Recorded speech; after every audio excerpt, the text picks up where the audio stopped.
आप daily life में ओला, उबर, Rapido, Swiggy, Zomato या गूगल मैप्स यूज़ करते होंगे और उन सब में एक चीज़ कॉमन है, वो है जीपीएस। तो आज अपन इस वीडियो में ये समझेंगे कि ये जीपीएस काम कैसे करता है। कैसे आप लोग अपनी राइड बुक करते हो और अचानक से आपके पास 2 या 3 मिनट में जो आपका राइड है वो पहुंच जाती है। कैसे स्विगी वाला आपके लोकेशन पे पहुंच जाता है, वो है जीपीएस सिस्टम, आप ये जानते हो। लेकिन वो काम कैसे करता है, उसकी साइंस क्या है और उसके पीछे जो एग्रीकल्चर पॉइंट ऑफ व्यू से इंपॉर्टेंट क्वेश्चंस हैं जो आपके रेगुलर एग्जाम्स में आते हैं, उनके बारे में इस वीडियो में हम डिस्कस करने वाले हैं। जी हाँ दोस्तों, ग्लोबल पोजीशनिंग सिस्टम या जीपीएस। थोड़े बच्चे कंफ्यूज भी रहते हैं, सर ये ज्योग्राफिकल पोजीशनिंग सिस्टम तो नहीं है। बहुत सारे बच्चे सिली मिस्टेक्स करते हैं। ये ग्लोबल पोजीशनिंग सिस्टम है और ग्लोबल पोजीशनिंग सिस्टम एक नेटवर्क ऑफ सैटेलाइट से बनता है। 21 इन यूज सैटेलाइट्स होती है, 3 स्पेयर सैटेलाइट्स होती हैं और टोटल नंबर ऑफ सैटेलाइट्स होती है 24। 24 टोटल नंबर ऑफ सैटेलाइट मिलके बनाता है एक जीपीएस सिस्टम। जैसे आप अगर गूगल मैप्स यूज़ कर रहे हो तो गूगल मैप्स है नेवस्टार, यूएसए का एक ग्लोबल पोजीशनिंग सिस्टम। उनकी 24 सैटेलाइट्स हैं और वो ये काम करती रहती है आपके लिए कॉन्स्टेंटली। अब ये जो नेटवर्क ऑफ सैटेलाइट है, जो 24 सैटेलाइट है, वो उसको अपन बोलते हैं कॉन्स्टलेशन। जो नेटवर्क ऑफ सैटेलाइट है उसको अपन बोलते हैं कॉन्स्टलेशन, मतलब एक group of network of satellites जो ये काम एग्जैक्टली कर रही है। अब जीपीएस सिस्टम में गाइस 3 सेगमेंट्स होते हैं। एक होता है स्पेस सेगमेंट, एक होता है कंट्रोल सिस्टम और एक होता है यूजर सेगमेंट। स्पेस सेगमेंट मतलब जो आप डेली लाइफ में देखते हो ना, कि जो सैटेलाइट्स हैं उसको अपन बोलते हैं स्पेस सेगमेंट्स, जिसमें आपने सैटेलाइट्स की बात कर रहे हैं अपन, जो स्पेस में है। उसके बाद में आता है कंट्रोल सिस्टम की, जो सैटेलाइट से जो डाटा है वो एक कंट्रोल सिस्टम में जाता है। लेट्स से हम गूगल मैप्स की बात कर रहे हैं, तो गूगल मैप्स में इसलिए बात कर रहा हूँ कि रिलेटेबल एग्जांपल है। तो उसका जो भी डाटा है वो कंट्रोल सेक्शन, जो भी उनकी हेडक्वार्टर है, वहाँ रेगुलरली जाता है, जिसमें बड़ी सी रेडार्स लगे हुए होते हैं। वो बाई डायरेक्शनल सिग्नल्स भेजते हैं, इधर से भी इनपुट जाता है, वापस से भी इनपुट आता है। और जब ये सेट आपने जैसे ही अपने फ़ोन में गूगल मैप्स ऑन किया और आपने डाला लोकेशन IRI न्यू दिल्ली, तो आपके पास आएगा कि हाँ इस पर्टिकुलर यहाँ से इतनी डायरेक्शन है, ये पर्टिकुलर रूट है, ये इतनी ज़्यादा इसमें ट्रैफिक है, वो सब कुछ बता देगा। और ये बताएगा कि इसको यूज़र सेगमेंट को, जो आपको यूज़ कर रहा है, और सैटेलाइट से ये इन्फॉर्मेशन आएगी आपके पास। तो जीपीएस जो ग्लोबल पोजीशन सिस्टम है उसमें सेगमेंट्स होते हैं 3, स्पेस, कंट्रोल और यूज़र सेगमेंट। ठीक है दोस्तों, अपन बात करते हैं कि ये काम कैसे करेगा, कि हमें लोकेशन बताएगा कैसे। सबसे पहले जो आपकी 4 मेजरली, अगर आपको 3D इमेज चाहिए तो आपको 4 सैटेलाइट चाहिए, अगर आपको 2D इमेज चाहिए तो आपको मिनिमम 3 सैटेलाइट चाहिए। ठीक है गाइज, रेगुलरली आप जो डेली लाइफ में यूज़ करते हो, आप 3D इमेज ही, मतलब 3D ही यूज़ करते हो, 4 सैटेलाइट्स मिनिमम रिक्वायर्ड होती है उसके लिए। तो सबसे जो पहली सैटेलाइट है वो क्या करेगी, लेट्स से ये आप इस अर्थ पे, इस पर्टिकुलर कोई पॉइंट पे हो, ठीक है। तो पहली सैटेलाइट क्या करेगी, आपको एक बड़े से एरिया में लोकेट कर लेगी कि हाँ इस पर्टिकुलर एरिया में ये जो व्यक्ति है या ये जो पर्सन है वो अपना जीपीएस सिस्टम ऑन करके बैठा हुआ है, इसको मुझे लोकेट करना है भैया। तो फिर दूसरी जो सैटेलाइट आएगी, सेकंड सैटेलाइट, उस पर्टिकुलर एरिया को नैरो डाउन कर देगी। ये टोटल एरिया पहली वाली सैटेलाइट ने बताया कि भैया आप इस पर्टिकुलर लोकेशन में से कहीं पे हो, लेकिन फिर दूसरी सैटेलाइट अगर आ गई तो बोलेगी भैया इस पर्टिकुलर एरिया में से आप इस पर्टिकुलर एरिया में हो, इस एरिया में तो नहीं हो। फिर जो तीसरी सैटेलाइट आएगी वो उसको और नैरो डाउन कर देगी और बोलेगी भैया आप या तो यहाँ हो या फिर यहाँ हो।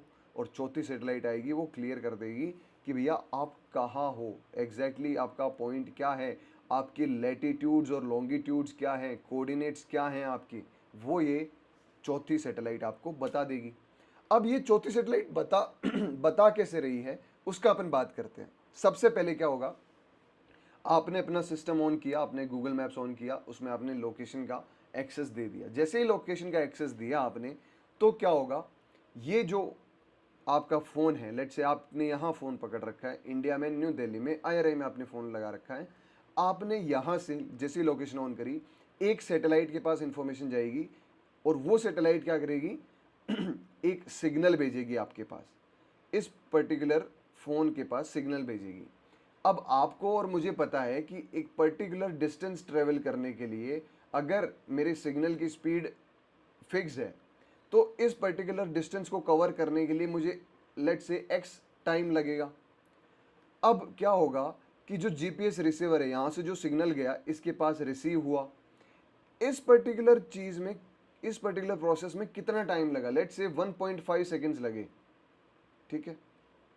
तो हमें पता चल गया 1.5 सेकेंड्स, एक सेकेंड में ये लेट्स से 1000 किलोमीटर ट्रेवल करता है, तो 1.5 सेकेंड में 1500 किलोमीटर्स इसने कवर करे हैं, ठीक है। Just an example. तो आपको ये पता चल गया भैया 1.5 सेकेंड लगे मुझे इसमें। अब जो दूसरी सैटेलाइट है वो भी सिग्नल भेजेगी। अब यहाँ से इस प्रोसेस में कितना टाइम लगा, लेट्स से 2 सेकेंड्स लगा, इस प्रोसेस में कितना लगा, लेट्स से 3 सेकेंड्स लगा। वो डिपेंड करेगा ना कि इस पॉइंट से ये सैटेलाइट की दूरी क्या है। जब अपने को स्पीड पता है इस सिग्नल की, टाइम पता चल गया, तो हम डिस्टेंस पता कर सकते हैं, यस और नो। अब डिस्टेंस हमें अगर पता हो गई तो हम ये कह सकते हैं कि इस सैटेलाइट से इतनी दूरी है, इस सैटेलाइट से इतनी दूरी है, इस सैटेलाइट से इतनी दूरी है। मतलब ट्रायंगुलेशन मेथड यूज करते हैं अपन, और इन डिस्टेंस के बेसिस पे हम लोकेट कर सकते हैं कि ये जो यूज़र है, ये जो पर्सन है, वो कहाँ एग्जैक्टली अभी खड़ा है और क्या उसको डायरेक्शन चाहिए। और ये यूज़ क्या करता है, टाइम और पोजीशन यूज़ करता है, ठीक है गाइज। और ये सिर्फ और सिर्फ कंपेयर करता है duration of transmitter and receiver, कि कितना टाइम लगा इस पर्टिकुलर सिग्नल को मेरे पास पहुंचने में, दैट इज ऑल, बस।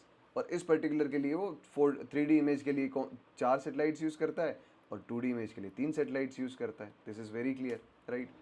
अब आपने देखा होगा ना कि भैया मैंने सर जोमेटो से कुछ ऑर्डर किया, मुझे भूख लग रही थी, लेकिन वो जो जोमेटो वाला बंदा है वो कह रहा है सर मैं तो आ गया, लेकिन वो लोकेशन पे दिख ही नहीं रहा।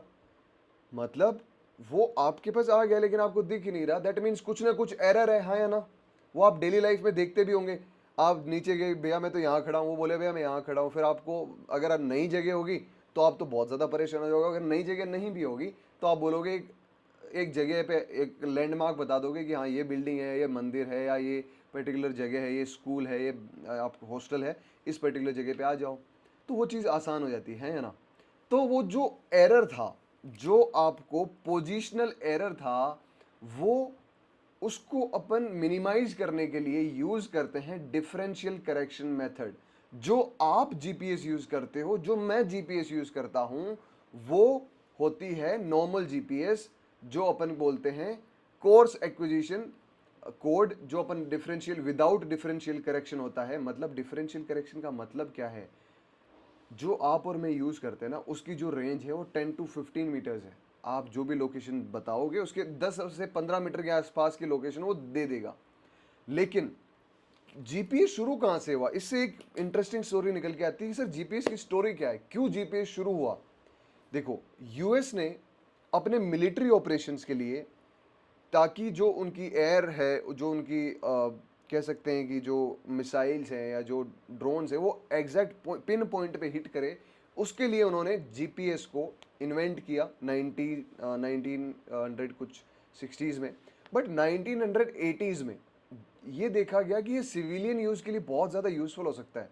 किसी को कहाँ से कहीं पहुँचना है, किसी को कहाँ से कहीं पहुँचना है, तो उन्होंने बोला सम सिविलियंस के लिए इसको ओपन कर देते हैं, लेकिन हम इतनी एक्यूरेसी नहीं देंगे जितनी हम मिलिट्री पर्पस के लिए दे रहे हैं।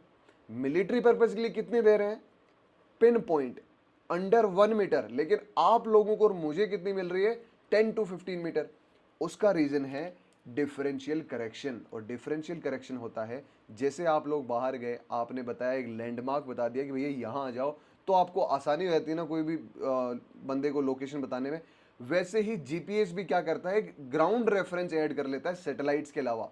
4 सैटेलाइट्स तो यूज हो रही थी, बट ग्राउंड रेफरेंस एक एडिशनल ऐड कर लेता है, ताकि जो पोजिशनल एरर है या जो एटमॉस्फेरिक करेक्शंस हैं, एटमॉस्फेरिक जो डिस्टर्बेंसेस हैं, उसकी वजह से कोई प्रॉब्लम ना हो और एग्जैक्ट पिन पॉइंट की लोकेशन बताए, हाँ या ना। अगर आपको कोई लैंडमार्क पता चल गया तो ये चीज़ आसान हो जाएगी ना। और वही होता है डिफरेंशियल करेक्शन में, मतलब वो सब मीटर रेंज, 1 मीटर से कम की जो वेरिएशन है वो आपको बताएगा। अब ऐसी कौन कौन सी कंट्रीज हैं जिनके पास अपना जीपीएस सिस्टम है। सबसे पहले जो आप गूगल मैप्स यूज करते हो वो है Navstar system, navigation system using timing and ranging, it is of USA. USA का बोलबाला है जीपीएस सिस्टम में, आज हर कोई यूएसए का ही यूज कर रहा है। अब दूसरा सिस्टम है ग्लोनास, जो कि है रशिया का। सर रशिया ने इतना ज्यादा कब काम कर लिया? रशिया शुरुआत से पहली अगर वर्ल्ड में कोई सैटेलाइट थी वो थी स्पुतनिक, और वो भेजी गई थी रशिया के द्वारा। आज जो इंटरनेशनल स्पेस स्टेशन है उसमें भी सबसे बड़ा योगदान अगर किसी का है तो वो रशिया का। रशिया शुरुआत से ही स्पेस रिसर्च पे बहुत ज़्यादा काम करता था, और उसी का रीज़न है कि उनके पास एक अपना जीपीएस सिस्टम है। गैलीलियो है यूरोप का, और इंडिया के पास क्या अभी कोई सिस्टम है? Indian regional navigation satellite system IRNSS है, 1 जुलाई 2013 को यूज़ किया गया, लेकिन ये बेसिकली सिर्फ और सिर्फ इंडियन सब कॉन्टिनेंट के लिए है। बाकी जितने भी है वो सारे पूरे वर्ल्ड में अपनी सर्विस देते हैं। इंडिया के पास जो है उसकी 1500 किलोमीटर्स रेंज है, वो सिर्फ इंडिया और इंडिया के आसपास की जो चीज़ें हैं वो सिर्फ उसी को कवर कर सकता है। तो प्रॉब्लम क्या है? अगर हमारे पास जीपीएस नहीं भी है तो हम तो गूगल मैप्स यूज़ कर रहे हैं ना। प्रॉब्लम क्या है? प्रॉब्लम ये है हमारी डिपेंडेंसी। हम यूएसए पे इतना डिपेंडेंट हैं कि अगर कल को गूगल मैप बंद कर दे यूएसए इंडिया के लिए, तो हमारी जितनी भी सर्विसेज हैं सारी की सारी, जितना अपना ई कॉमर्स प्लेटफॉर्म है, सारा का सारा ठप पड़ जाएगा। क्यों? क्योंकि इंडिया के पास कोई ऑप्शन नहीं है। इसीलिए जीपीएस सिस्टम एक कंट्री के पास होना बहुत बड़ी स्ट्रेंथ है। कल को हमारी और लेट से रशिया की अच्छी दोस्ती है, तो रशिया से यूएसए की दुश्मनी है, तो कहते हैं ना कि दोस्त, जो दुश्मन का दुश्मन होता है वो दोस्त होता है।